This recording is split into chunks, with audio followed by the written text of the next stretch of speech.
Neuroplasticity कहती है कि आपकी ज़िंदगी के बचपन के जो भी वुंड्स हैं, जो भी स्कार्स हैं, वो सब रिज़ॉल्व हो सकते हैं। चीटिंग जो होती है ना, ये भी मैं कहती हूँ इट इज़ ट्रॉमा ड्रिवन। और बहुत सारे ऐसे लोग हैं, मैंने मैंने देखा है, even man and women both cheating on their spouses. और इन दोनों के जो जितना जितना मेरा एक्सपीरियंस है, कुछ ना कुछ कमियां होती हैं। बहुत ज़्यादा मैटर करता है सेल्फ एस्टीम इश्यूज।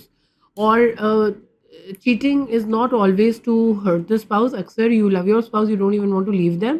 आप सिर्फ अपनी सेल्फ एस्टीम, अपने कोई स्कार, कोई वुंड, किसी चीज़ को एड्रेस करने के लिए, उसको डील करने के लिए आप ये सारे काम कर रहे होते हैं।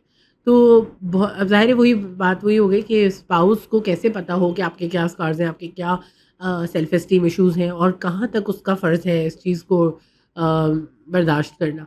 अच्छा, तो ये तो बहुत सारे ऐसे प्रैक्टिकल सवाल और जवाब आ जाएँगे कि आपको अपने आप से पूछने होंगे कि मैं कहाँ तक बर्दाश्त करूँ, और क्या चीज़ मुझे करनी चाहिए, और जो उसने किया उसका रीज़न और ये सारी चीज़ें क्या हैं।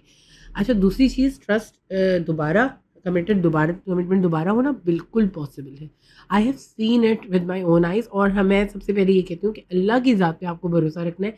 जब एक इंसान, आपने ऐसी-ऐसी एग्ज़ाम्पल सुनी होंगी, लोग हिदायत पे आ जाते हैं, तो ये तो बहुत छोटी-सी बात है। ये तो आप उसको, जो हस्बैंड या जो वाइफ़ भी होती है ना, जो ये काम कर रहे होते हैं, उनको पता होता है, उनको ये गिल्ट होता है अपने अंदर, और उनको ये तो पता ही है कि ये दीन, और वो तो बहुत दूर की बात है, एथिकली बिल्कुल सही नहीं है। When you are in a relationship, आपकी लॉयल्टी पे क्वेश्चन मार्क लगा हुआ है, आपकी सिंसेरिटी पे क्वेश्चन मार्क लगा हुआ है, एंड यू नो इट। और आप उसको, उस आवाज़ को दबा के ही ये सब काम कर रहे होते हैं।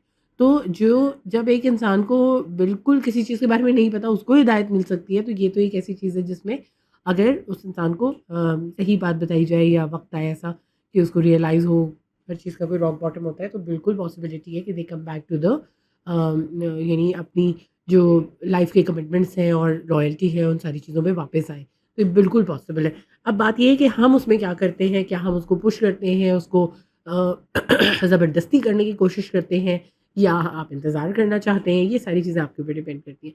अच्छा, कुछ दफ़ा कभी मैंने जो पढ़ा, उसमें मुझे एक बहुत खूबसूरत मिसाल हज़रत आसिया की नज़र आती है। हम बहुत सारी और माशाल्लाह सहाबियात की और उम्मुल मोमिनीन की मिसालें देते हैं। हज़रत आसिया की जो स्टोरी है, दैट इज़ ऑफ, देखिए ना, उसका शौहर फ़िरौन था।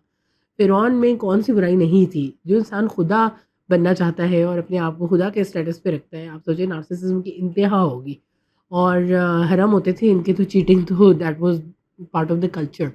तो ये ऐसे ऐसे शौहर की वो बीवी जिसको अल्लाह ताला ने जन्नती औरत बनाया, तो बड़ी बात है। और उस वक़्त ये नहीं था कि आप वहाँ से छोड़ के चले जाते थे, और जो है कंप्लेन करें, जो भी करें। तो आप देखिए, ये जो मैं इसको ये कहती हूँ कि आप इस तरह देखें कि ये ही आपकी आज़माइश है। अब if you want to stay in the relationship, तो फिर आप इसको इस तरह भी कंसिडर कर सकते हैं कि यही आपकी आज़माइश है, और आपको इसको बेहतरीन तरीके से कैसे आगे लेकर चलना है। तो फिर अब आप अपना यहाँ पे एक फुल स्टॉप लगा दें कि rather than trying to fix the other person, you see how best you can make of your what best you can make of your life within this situation. वरना औरत के पास हमेशा अल्लाह ताला ने जब उसको रास्ता दिया है एग्ज़िट का, तो शी ऑलवेज़ हैज़ दैट, और cheating can be one of the grounds for living. तो आपने अपनी मेंटल और इमोशनल स्टेट देखनी है। अब आपने अपने बच्चों का, अगर आपने कोई, आपको ख्याल इस तरह से आ रहा है कि बच्चों का क्या होगा, या ऑफ कोर्स कुछ लोगों के लिए वो चीज़ ज़्यादा मैटर करती है, कुछ लोगों के लिए अपना मेंटल इमोशनल पेन ज़्यादा मैटर करता है। तो आप ये इवैल्यूएशन आपको करनी होगी। लेकिन हाँ, जो आपने क्वेश्चन पूछा कि क्या पॉसिबल है? बिल्कुल पॉसिबल है, and I totally believe in it कि जब अल्लाह हिदायत देता है, तो लोग बिल्कुल सर से पाँव तक बदल जाते हैं।